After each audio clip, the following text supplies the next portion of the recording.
Hello, this is Stephen from ShortSeasonGarden.com. Winter composting is Zone 3, where 4-foot snowdrifts are not uncommon and midwinter temperatures rarely get above freezing and can even plummet to -40 where Fahrenheit and Celsius meet. Is it worthwhile? Is it even possible? Yes and no. Let me explain.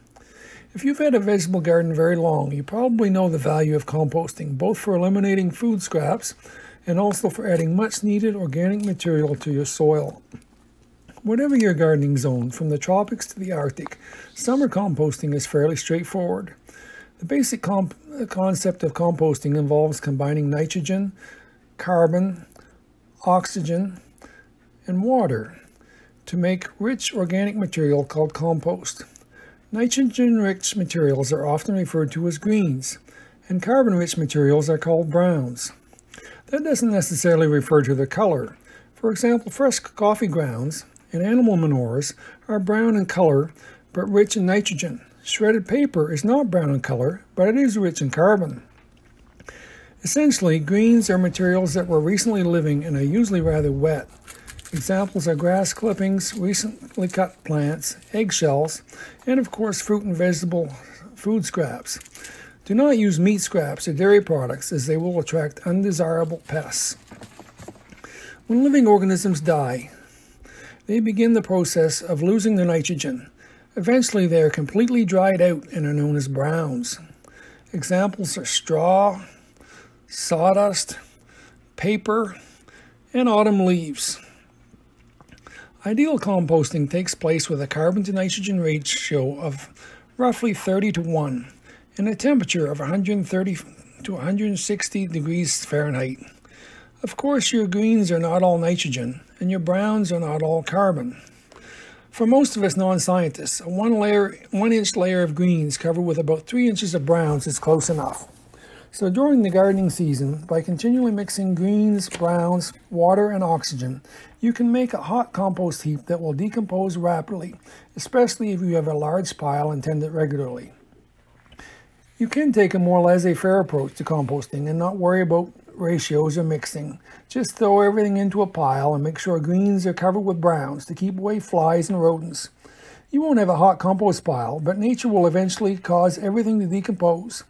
If the compost starts to smell, you know you need to add more brown material in with the green.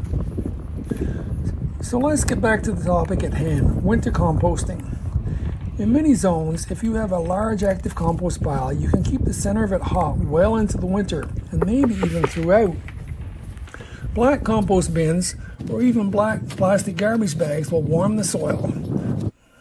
Compost tumblers or garbage cans turned onto the sides can be rotated on warm summer days to keep compost working. If you live in Zone 3 like I do, however, eventually the extreme cold will freeze even the largest compost pile solid and everything will be buried in snow. With the frozen solid, two vital components to composting are unavailable: water and oxygen, so decomposition grinds to a halt. So to answer one of the original questions, no, winter composting is not technically possible in Zone 3. Nothing is actually going to decompose. But even though you're not technically composting, it is still very worthwhile to collect the materials. Think about it. All winter long, you will be disposing of lots of green materials, eggshells, fruit and vegetable peels, and even coffee grounds. Why let them wind up in an already overflowing landfill? Plan ahead in the fall. Remember that you need 3 times as much brown material as green. Mulch your fall leaves with a lawnmower. Save your straw and dried grass clippings so you will have lots of brown materials. Early in the winter, you can still pile the food scraps on top of the frozen browns. You may even be able to loosen up some of the brown material to cover some of the scraps.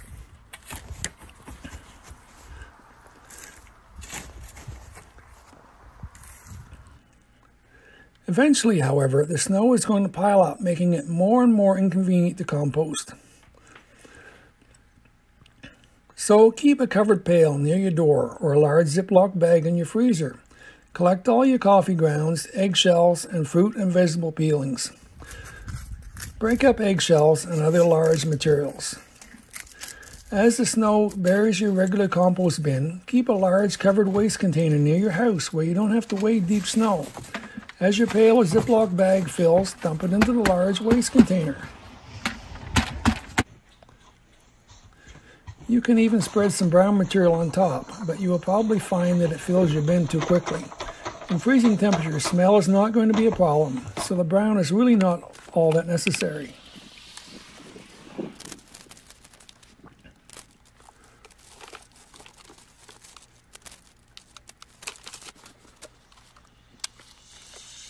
You will probably find by winter's end that you will need more than one large waste container, or you may have to take a shovel in your big waste container and do some serious wading.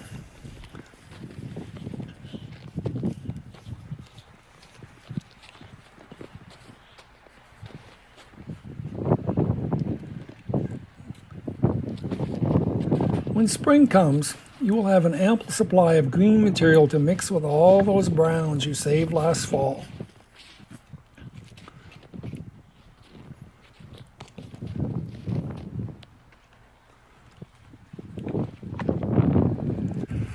So let's get back to the original question. Is winter composting in Zone 3 possible?